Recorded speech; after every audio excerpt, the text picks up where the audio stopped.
And we are back from our coffee break. Please take your seats. Please, everybody, take your seats, and we will continue. We're changing the topic now, and we will have on stage a group of distinguished ministers of defense and foreign affairs that will discuss the implementation of NATO's strategic concept adopted last year at the Madrid summit.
Welcome, everyone. Thank you so much for being here. I'm Natasha Bertrand. I'm a national security reporter with CNN.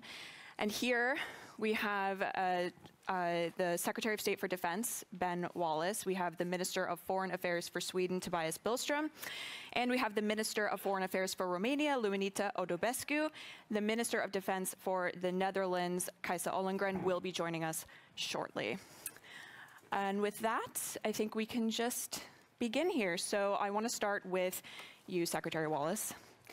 So NATO's strategic concept, which was adopted last year, it reiterates NATO's open door policy. And you said recently that whenever this conflict finishes, we should be prepared as quickly as possible to bring Ukraine into NATO. But the communique that was released yesterday, it said that Ukraine can only join NATO when, quote, conditions are met. So what are those conditions? Can you elaborate a bit?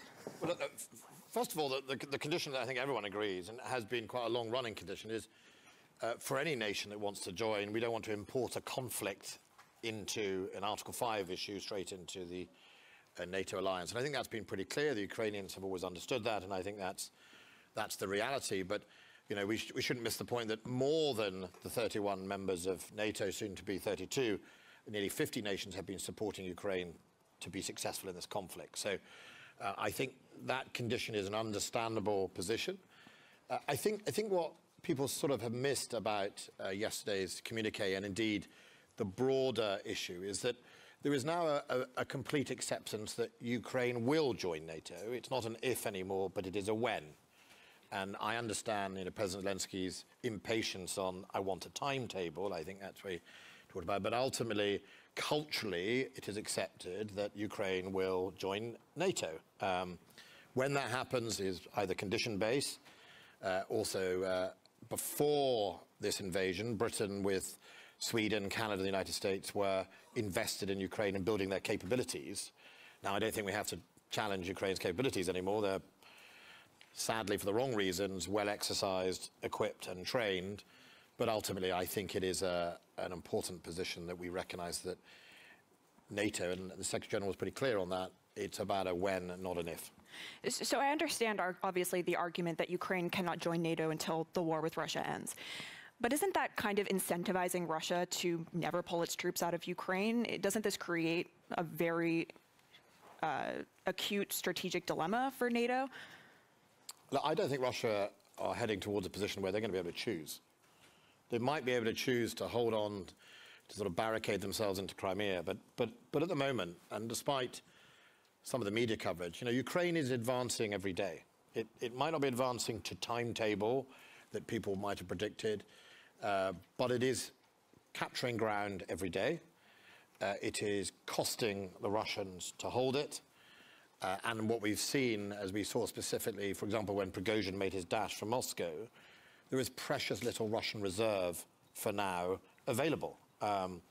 So I don't think Russia has necessarily got the luxury to sit behind some defensive. It tried that, and it's now there's a counteroffensive, and Ukraine is making slow but sure successes. So I don't think what's going on in the minds of the Kremlin is that type of rational discussion. I certainly don't think he has the luxury to do that. So your belief is that they can't just wait it out? No, I think they are in a position where the attrition rates for the Russian forces are difficult. And yes, Russia has scale on its side. It can generate or try to regenerate its industrial base. It can resupply. It can send more young men to their deaths in the way they do. But ultimately, I think we should be more optimistic. We should also reflect on our own weaknesses that not many people that I've met, well, everyone I met underestimated Ukraine from day one. And I think that continues in that same light, that Ukraine has a lot more punch in it. It hasn't committed its reserves, and those reserves are going to be vital for the next stage. So I think we should just give them that headspace. We'll continue to support. You know, the announcements from many nations today and yesterday about further munitions and support, I think puts us in a pretty good, strong position. And, you know, Russia is feeling it. Some of the deep strikes that we've seen in open source have been significant stocks of their ammunition and logistics. So sticking with you for a second, so the G7, they're going to announce today a new framework for guaranteeing Ukraine's long-term security. This sounds a lot like the kind of security guarantees that Ukraine was hoping for. Can you give us a little preview of what's... No, I'll let you announce it. I mean, all to say is that, yeah, there's lots of layers to security guarantees, and one of them is to build the capacity and internationalize the requirements that Ukraine would need. It will need safer skies, it will need safer borders, and making sure that there's an international contribution to that within Ukraine will be quite important.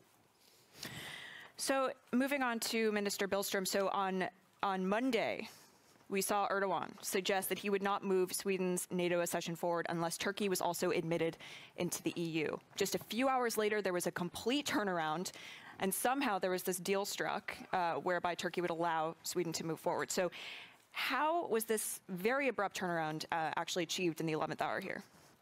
Well, I think you partly have to ask a question to President Erdogan and perhaps not to me, but as far as I can see, we stand on a very firm basis of the fact that we, since the last summit of NATO in Madrid, have fulfilled all the commitments that we made within the trilateral memorandum signed by Sweden, Finland and Turkey. And within that memorandum, specifically, there was written aspects concerning the security of Turkey in relation to PKK activities, which sometimes have had their basis in Sweden.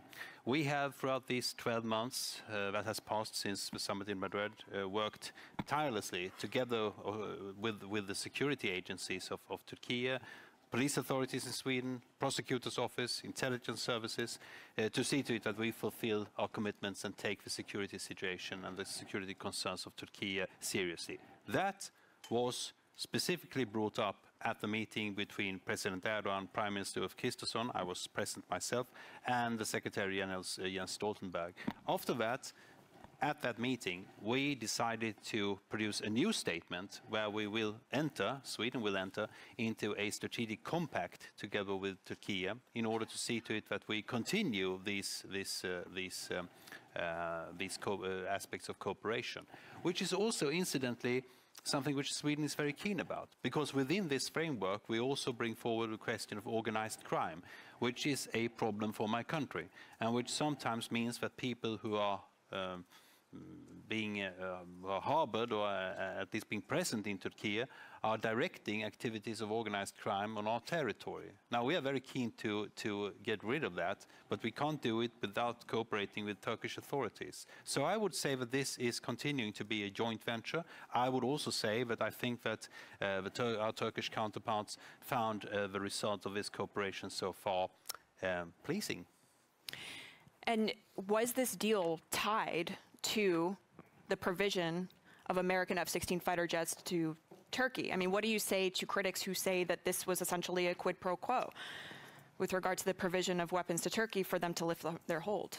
Well, I think that President Biden has spoken very openly about a deal being presented which entailed both Turkey, Greece and the United States. But regardless of that, this was always a bi or perhaps a trilateral thing between those countries. It's not something which concerns Sweden. We have never been part of such a deal. We have not been involved with it. It's only a question for those states. However, if it was beneficiary to bringing Turkey closer to a decision to start the ratification process of Sweden's NATO accession, we are of course pleased and proud.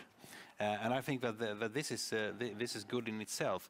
But I think one is making a mistake if one looks only at those aspects and forget the fact that this was a two-tier process. Without us taking into consideration the security concerns of Turkey, I don't think that this process would have moved forward, honestly.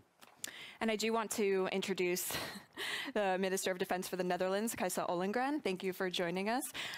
Briefly, though, I want to go back to Minister Odobescu, and I want to ask, going back to Ukraine, about F-16 fighter jet training for the Ukrainians, because Romania is going to set up a hub, a center for that training after a big coalition of countries agreed to set up this training for Ukrainian pilots on F-16s and other kinds of fighter jets. So can you just talk a little bit about when you actually expect the training for those pilots to begin? What stage of the process are we in right now?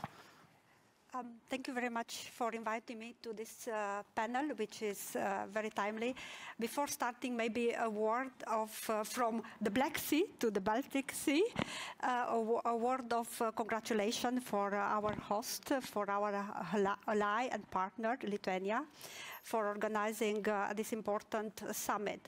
Yes, you know that Romania supported and will continue to support Ukraine. This is very important, and not only for the Euro-Atlantic aspiration. This is, I think, the main results of today's summit, besides the strengthening the defense and deterrence in the eastern flank. And I think there are a lot of concrete results, and I will come back to your question, because it's very important to discuss what happens between Madrid and Vilnius. And we had a very important concept in Madrid, the strategic concept. We should remember that it came at a moment of tectonic shift in the Euro-Atlantic security, but also for my country, this was really a big achievement. And because Romania, as other countries in our region, were fully integrated in the alliance, fully interoperable with alliance, but not only benefited from NATO alliance, being an important contributor.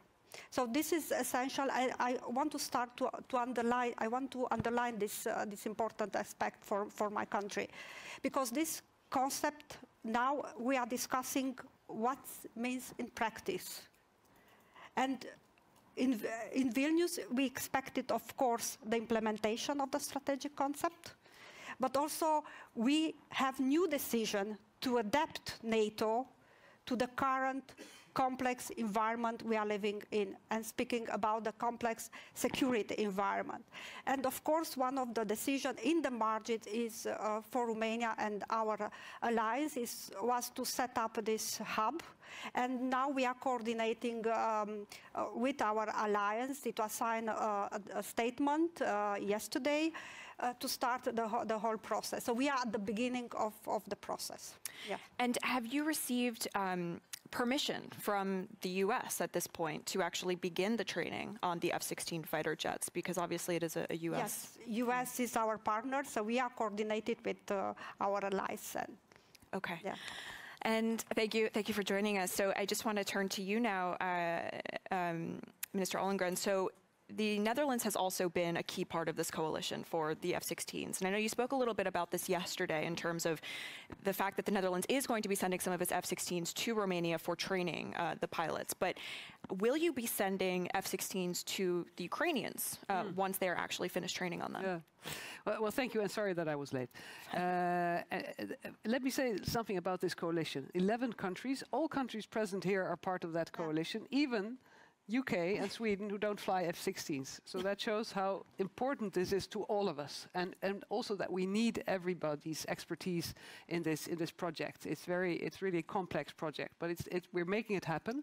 The trainings are going to start in Denmark in August, and then thanks to Romania, who is willing to host the hub, the training center, we will be able to continue in a sustainable way in Romania for Ukraine, but also for other countries who are transitioning to the fourth generation fighter jets, like Romania itself and others. And I think that is a very important part of our partnership with Ukraine, and also showing the strength of unity, and that we have to cooperate. And that would be my second point. As we're all strengthening our defense, we are increasing our budgets, we've agreed to the 2% pledge, it means we will all be investing. But we all know that we have to coordinate our efforts more. I think, and I really believe, we also have to integrate our cooperation further. The Netherlands, for instance, has a very strong integration with Germany when it comes to the army, with the UK when it comes to our Marines, the Navy with Belgium. We are so much stronger if we do that. And being 31, 32, and in the future 33 countries in NATO, we have to make sure that 1 + 1 is not 2, but that it is more than that. And that is something that I think also, looking from the European perspective, having a more balanced NATO, where we of course will always, the US will always be our most important partner and the strongest country, but we also have to live up to that expectation that we also are strong in Europe. Because if you look at NATO, it was created because of the threat of the Soviet Union. And we are now waking up to Russian aggression and Russian threat in many years to come, I fear. So stepping that up and making sure that we are as integrated as possible. And perhaps later on we could also talk a little bit about industry that we need in this respect is something that I'm working on every day. So has the Netherlands made a decision yet about whether it wants to send F-16s to Ukraine? Well, on the F-16s, I mean, it's a sorry that I didn't answer your question, but on the F-16s, we've started the training trajectory. And if you train Ukrainian pilots and Ukrainian personnel and engineers on F-16 and on this specific capability, then of course the perspective has to be that at some point they will be able to use the capability. But it does require a separate decision because, as you said, it is an American system. So when Washington gave the green light for the training, that's when we could, the things that we were already preparing, we could really put it in place. But to deliver the actual capability itself needs a separate decision and a separate green light by Washington. And so that's the next step. Is Washington dragging its feet on that, or have you submitted the request yet to Washington for the ability to transfer? I wouldn't say that Washington is dragging its feet. I think we're all looking on how this is developing, and we are now taking this step. And that means that at some point in time, we will look at how to take the next step. And how long do you anticipate, just to stick with this question because it's so important for the Ukrainians, how long do you anticipate the training will actually take on these systems? A matter of months, a year? Of course, we don't really know. It is new. We think that in 6 to 8 months, the training could be done for the pilots. Of course, for the engineers and all the personnel you need, we don't really know. It depends a little bit on language skills. It depends on how experienced are these pilots. We know the Ukrainians as very quick learners, but I mean, we've seen it with Patriots, for instance, which is also quite complicated. But 6 to 8 months is really, really fast.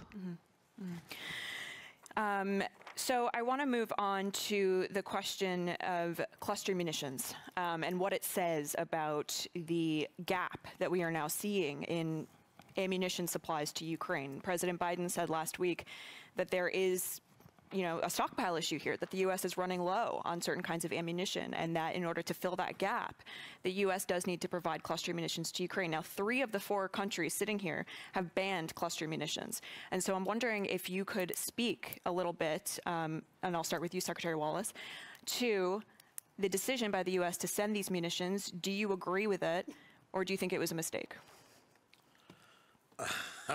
Well, look, from a military point of view, the Ukrainians needed munitions to shift Russians out of those defensive lines.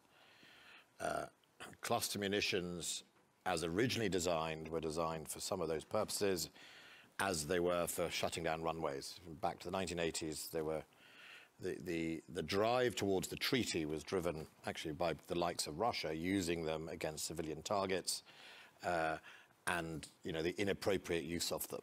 Like any weapon system, actually, you prosecute that against civilians, you break Geneva Conventions, you break international law, you end up with nations around here saying, actually, we've just got to try and finish it.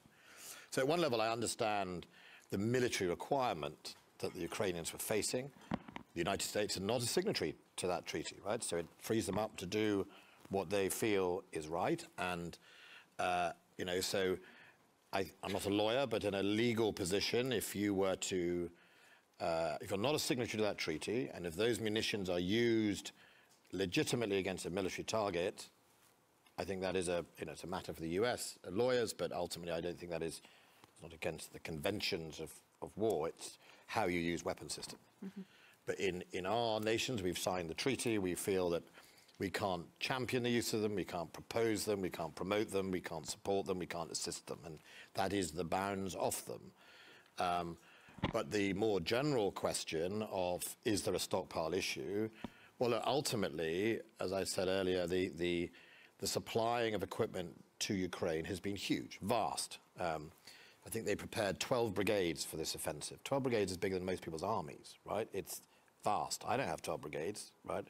So 12 effectively armor brigades prepared for this counteroffensive, mainly out of gifted equipment and donations. And this is a long war of attrition. And one of the lessons from Ukraine is we were very much poised in NATO for an offensive and a defense, which is our main goal, around night one, day one, as we called it. In night one, day one, we were all always focused in removing air defenses and removing air threats so we could prosecute wars at leisure. And no one had really asked themselves the question, well, what if day one, night one becomes week 2, week 3, week 4? How much of our exquisite capabilities have we actually got in stock? And I think that's been the broader question. This is a prolonged conflict. Huge amounts of munitions are being fired and used, and we're all struggling to find ways of keeping that going. Now, how you address that as an individual nation is a matter for that nation. Obviously, I heard the position of the United States. For us, we've just started buying production line places to manufacture 155 shells, of which some of those manufacturers will go to Ukraine. All of us have had to struggle stimulating our supply chains, some of which went to sleep. When we put the NLAWs, the Saab, Thales, British, Swedish anti-tank missile, some of the supply chain had been asleep for 5 years. We'd bought our 4,000 or 5,000 or whatever we had all those years ago. And, supply chains don't stay open for nothing. They go and do something else. And I think when we signed a new contract with Finland and Sweden to buy a good few thousand more or maybe this year or end of the year, the reason it took time, and I was criticised in Parliament, was we had to find a new supply chain. And so I think it's a general challenge, munition levels. Of course it will be in this war, and every nation will find a way of filling that gap. Now, the United States took that decision. I don't know the secret levels of American munitions. It's not my business. It's for them, and I would keep mine secret. And so they're just finding ways around the challenge. So do you think it was necessary at this point in the war? We're signatory to the treaty. We can't promote or support cluster munitions. What I can say is I understand the military logic of a range of munitions that would be required to get through those front lines. A range of munitions. The US clearly looked at it, made a decision, and they're not a signature to the treaty. So. Minister Ollongren, as the other defense minister here, I would love to get your thoughts, because obviously Netherlands is also a signatory to this ban. I very much agree with Ben. This is exactly, we are in the same position. We signed a treaty. We don't have cluster munition. We will not donate cluster munition. We will abide by the treaty, and my analysis would be exactly this. So being in this war of attrition, knowing that the enemy is using cluster munition and even worse, I would say, than that. This is a solution between two countries that did not sign the treaty, that we cannot vocally support in any way, but that is explicable from a military perspective. It does raise one challenge, which is, we should also remember as an alliance, we can't just take for granted relying on nations who didn't sign a treaty or don't have a capability, right? Because what is clear is we don't have in our inventories at the moment the necessary munitions to shut down airfields and break through lines that we might have done in the old days. One of my challenges now to my industry and to the department is we see the Ukrainians struggle to shut down runways, right? The Storm Shadow is a deep strike weapon, but it is not designed to destroy runways, right? It's designed to destroy headquarters and bunkered things, et cetera, et cetera. So, what have I got in my weapon stock should we find ourselves in conflict to shut down a runway? So I think it goes back to, if you can't use cluster munitions, because we've all quite rightly signed this treaty, you need to innovate and come up with something else. And I think that's just exposed that challenge. That's the challenge the Ukrainians have. And of course, the one reason, I think the main reason for many countries to sign this treaty is because we know that cluster munition makes many civilian casualties. That is the big issue. That is what we really want to avoid. We know that Russia is not bothered by these things. They're making civilian casualties on purpose every day. We have about 5 minutes left before we go to the audience for questions, but I wanted to talk about the nuclear question. And the NATO strategic concept for last year says that strategic stability delivered through effective deterrence and defense, arms control and disarmament, and meaningful and reciprocal political dialogue remains essential to our security. So has the alliance communicated clearly to Russia clear consequences should it take that step of using a nuclear weapon? And obviously we are now seeing growing concerns that they are preparing to move their tactical nuclear weapons to Belarus. So maybe, Minister Odobescu, you could speak to this a little bit about your concerns. Maybe just one question. I think one answer to the previous question, because I think the focus is now how we can scale up practically to increase our defense industry to support Ukraine. And I will say what we are doing at the level of the EU, because this is a tremendous work to put together important financial resources through the European Peace Facility, to the European Fund, also to increase the production in Europe, which is not always easy. To support Ukraine, and we have a lot of new initiative, which is new at the EU level, in supporting the production, in supporting Ukraine. So this is also, I think, it's very important. With respect to your question, yes, I think it's visible already, and it is already reflected in the communiqué of this summit. The risks we are facing in the nuclear area. So, of course, we are all concerned about this, and we stay together. I think unity and coordination among us, also through our discussions, but also in the public speeches, because it's practically we have the war at our borders. few kilometers away. And all the eastern flank is directly affected, but not only the eastern flank, it's the whole Europe, and this is a serious issue we have to discuss, and what is important is that it was correctly, timely reflected in this Vilnius summit.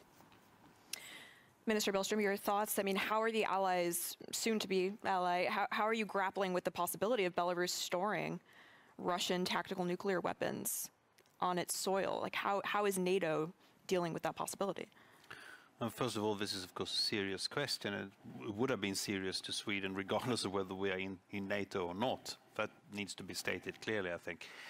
However, I think that NATO simply has to do what we're already doing, namely to stand up in favor of both the values, which we are all in favor of, and try to also make that clear to a public audience, which is not only the EU or the NATO or the West, but also the global South.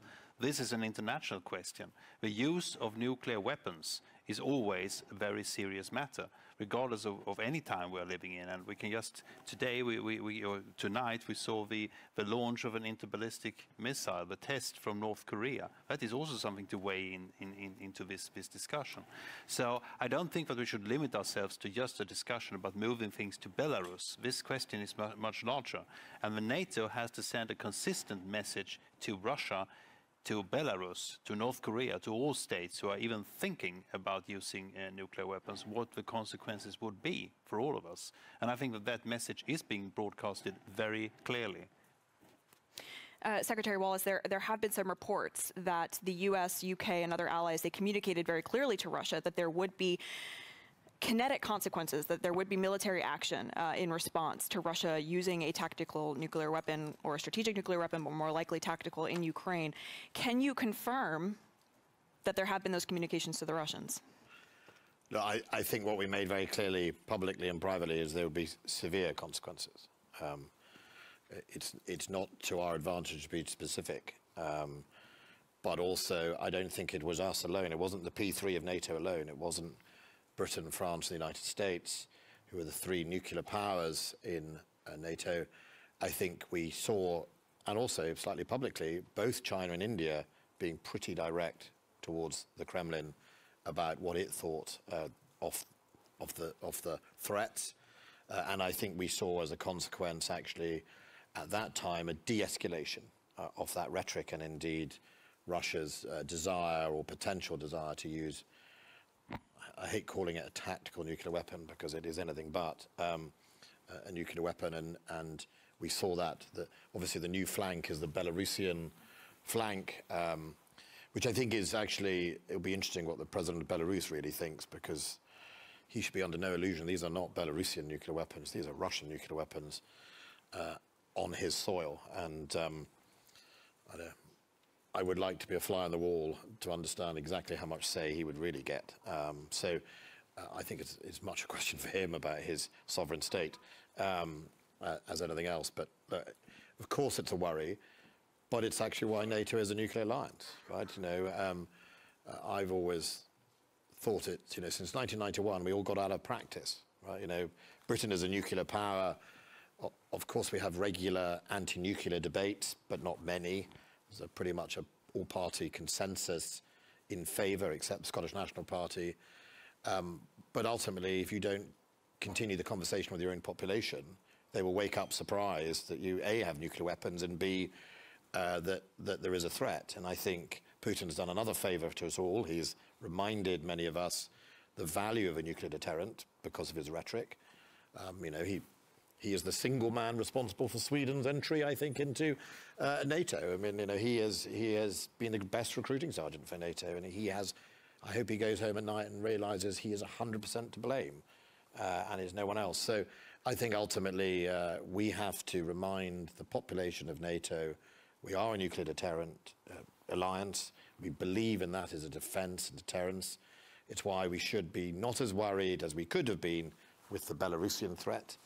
And ultimately, you know, we invest heavily in that capability. And allies who don't possess nuclear weapons, however, exercise in facilitating and supporting that happen because we are an alliance ultimately of NATO. And, you know, sometimes nation members forget that and they start to think about signing treaties, and you're going, no, I don't really, you can't be in NATO and want to ban, or, you know, I mean, I think ultimately Putin has reminded us of the threats and how deterrent has a role. Have you, just a quick follow-up, have you seen signs that that transfer of the nuclear weapons has begun to Belarus? Well, I think we've seen open source reports about that. I think Putin's made his statements. He made it not so long ago. I think he said certain weapons had gone or were preparing to go or whatever. He says a lot of things. Yeah, the funny thing about Putin is, while he's got a reputation for lying, he actually doesn't always lie. He's actually, you know, he says, you know, one of the problems with this Ukraine was he was pretty clear in his essays what he thought he was going to do with Ukraine, and everyone ignored it. And he wrote that essay. Sometimes he doesn't lie on something. So you have not seen signs, or you have seen signs? I think we've seen in open source, obviously, signs of these things progressing. Okay. Minister Ollengren, I do want to ask you, because you mentioned this earlier, the 2%. I want to finish on that, the 2% spending commitment. Now it seems that that 2% is a floor, is now the minimum that allies are committing to spend in terms of their own defense budget. Do you believe that the Netherlands will get there? Do you have hope that the alliance as a whole will get there at some point, or is that 2% floor now too ambitious? I mean, it's our commitment now. So we have to get there. And I'm really happy that this Netherlands we have anticipated, and next year we will be on the 2%. But it is something that has to, you know, you don't want to discuss it every year. And the 2% is, you have to translate it into real budget for years and years and years to come. Because that is the way you build strong armed forces, to have the predictability of being able to rely on that budget. This year, for instance, when we had to do budget cuts in the Netherlands, the Ministry of Defense was accepted from these budget cuts. And that is very important, that there is no political debate about the necessity of doing these 2% and not go under it. And I think that to have learned this lesson, at some point at the end of the Cold War, I think it was normal that we decreased because the tension was off. But we have, you know, in 2014, I think we all stepped up, but not enough. And that's why we have so much work to do now. And so, you know, it's about people, it's about new capabilities, but it's also about all these enablers that you need now. So there is, even though we will reach the 2%, and our commitment is very firm to the 2% as a floor, we still have a lot of work to do. When do you anticipate the Netherlands will reach that goal? We will reach it next year. Next year, okay. And we will, and the year after, and we will also have elections. So, of course, that means that for the long run, that will be part of the political debate. But my plea will be that we have to, you know, it's not only for the next years. It is for 10 or 20 years to come that we need this certainty. Okay, well, with that, I want to open it up to audience questions. If you could, when I call on you, make your way to the microphone, and we'll do it like that. Yes.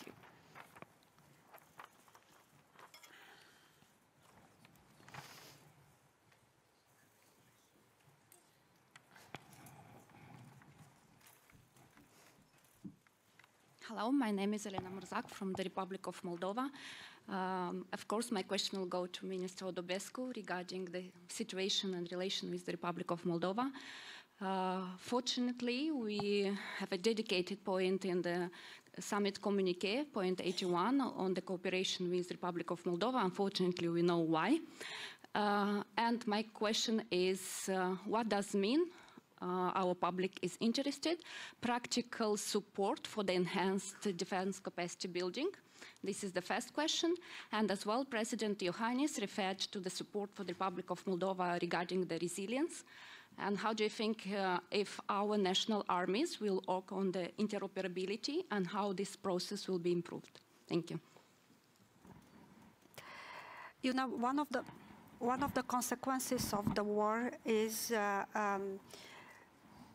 the effects on the vulnerable partners, and the Republic of Moldova, but not only Republic of Moldova. And for historical and traditional reasons, Republic of Moldova is a priority for Romania, and our support is done bilaterally at the EU level and also in NATO. I think the fact that we have advanced in the cooperation with NATO is a step forward.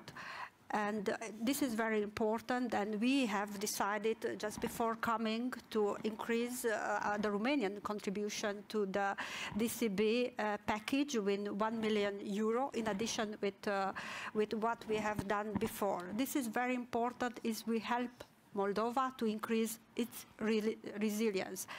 And Moldova, Republic of Moldova faces a lot of difficulties, and it's not only the threat coming from Russia, because the reality is that Republic of Moldova faces now a hybrid war.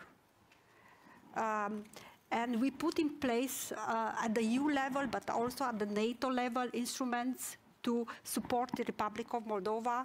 We have an initiative with France and Germany to support financially Republic of Moldova with all our partners. We put in place a sanction regime at the level of the EU for those acting against the democratic stability of Republic of Moldova. And what we have done here, it's practically a strong partnership with Republic of Moldova to increase its capability to defend itself and to face the difficulties in this very complex environment, because we are living around the Black Sea in a very complex environment, and the war is there, but also the consequences of the war in all areas. And I'm not speaking only about the effects of the war in terms of economic. I'm speaking about energy security, because Republic of Moldova faced blackmail from Russia in terms of cutting the energy, and then inflation is high there. So they need all our support to increase their resilience. But when I'm speaking about resilience, it's really, I'm speaking in a broader sense, and we ask all our partners, allies, to come together. And what we have done today with in the summit communique with important paragraph for Republic of Moldova, I think it's a step forward. Okay. I'll go there to the back.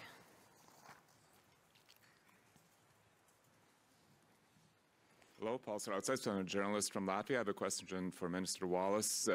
President Zelensky has warned that the Russians may be planning to blow up the Zaporizhzhia nuclear power plant. Would you consider that as being equivalent to the use of a nuclear bomb? I don't think you can crudely equivalent the two things. It would be obviously designed to generate a dirty bomb or a contagious. It would be, you know, another nail in the Russians' coffin of reputation around the world. That, you know, it's now got a strong reputation for war crimes. It's got a reputation for torture, rape, invading other countries. Not much left. It can go into the darkness, but that would be absolutely another final step towards its total isolation. And, you know, we see Russia try and counter by saying false flag all the time. It's trying to claim everyone's about to do this, and usually Britain's sometimes behind it, I notice, in Russian allegations. Of course, I think that just exposes how they are themselves, that, you know, the only false flag really comes out of Russia most of the time. And I think last time the international community, the IEA, did quite a lot of work in making sure there was some sort of reassurance around the international community about this. The power station itself, I think a number of the reactors are now shut down, so the risk is lower of the consequences than it might have been. But, you know, he should be very, very careful about playing with that capability. You know, this is nuclear power is often, it's not an individual country's responsibility, it's often an international communities, which is why the IEA is so important. And, you know, of course there would be consequences for doing something in that power station, but I'm not going to equate the two between that and detonation of a nuclear weapon. Have you seen preparations being made for that Russia is planning to attack the Zaporizhzhia nuclear power plant? I'm not going to come and give you a running commentary of what I've seen and not seen. All I know is obviously, you know, in whose hands it currently is, and you know, we should just worry that, you know, it's in an invading country's hands, who has reputation for war crimes and atrocities. So, you know, that's got to worry us, whoever that, you know, is, and it happens to be Russia's doing it at the moment. Okay, we have time, I think, for one more question. Yes. Thank you very much, Alexei Goncharenko, member of the Parliament of Ukraine.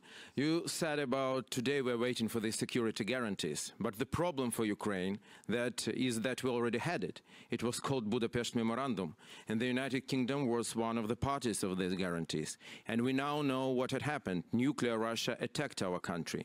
So now to fill this security vacuum that we have, it looks like we have just three ways. First of them, to become member of NATO with a nuclear powers in it. Unfortunately, after yesterday's decision, it looks uncertain, and we can't understand when it will happen. Number two, if one of the nuclear powers will deploy nuclear weaponry on our territory, Russia is deploying in Belarus. Why, for example, the United Kingdom or the United States can't deploy it in Ukraine on a bilateral basis? And the third opportunity is to restore our own nuclear arsenal. So what do you think about this? Thank you very much. Well, look, first of all, look, there is a danger that we're undermining this communique, right? So I think you're wrong on your reading of the communique, right? I think it's my fourth or fifth NATO summit, right? I have watched the Ukraine conflict emerge at first hand. I believe that what the communique really says and what the Secretary General says, this is a matter of when. Right, we've crossed the other bridges that used to exist. There were nations who genuinely would say, well, if and should Ukraine really, does it really belong in NATO? I think we have crossed that bridge. The question is a debate about when, and Ukraine is absolutely right to press us on when there should be a timetable for Ukraine to join. So I don't read your interpretation the way you do. I read it, and you know, my Dutch colleague said 33. There you are. There's another example of the when, right? So I do believe there will be a time in the nearest future, once we have helped you through this conflict, that Ukraine will join NATO, right? Secondly, look, I'm not going to comment on a sovereign state's decisions or what it wants to do or needs to do to defend itself. You know, Britain is a nuclear weapons state. I'm not going to sit here and be hypocritical, but I also know the best thing I could do is stay on this stage, do this, this, and this, and President Putin will lap it up and say, you see, all along my fears are correct. You know, people are going to threaten Russia and et cetera, and that is not a game I'm going to play for President Putin, okay? So I also think that, look, you're right on the Budapest Memorandum, right? You're right in Minsk, okay? And, you know, I think one of the reasons the international community is so determined to help Ukraine be successful and Russia be defeated in this conflict is partly to right some of the wrongs, okay? I mean, I can't turn back time. I wish I had a time machine, okay? And I'm sure if Ukraine had a time machine, they probably wouldn't have turned up in Budapest, right? They would have said, tough, right? But remember, we have watched Putin go on a journey. Now, some of you in this room from Eastern Europe would have said he was always going to be like that, right? And some of you who know Russia better than I will ever know Russia will say that's what Russia is. But for many people in the West, they watch Putin go on a journey, and his journey has ended up where he is now. And I think there were, I mean, I even remember Putin muting whether he might want to join NATO back in the early 2000s, right? Luckily he didn't. But I think that journey led people to make decisions that I think we either regret or he has now himself reneged on. And he's the one who's broken the Budapest, effectively, agreement. But ultimately, you know, I don't think you should doubt that this NATO summit is all about helping Ukraine win in Ukraine against Russia, defeating Russia in Ukraine, and giving Ukraine the security it requires for its future to be prosperous and successful. Okay, well, we are out of time, so thank you all so much for being here.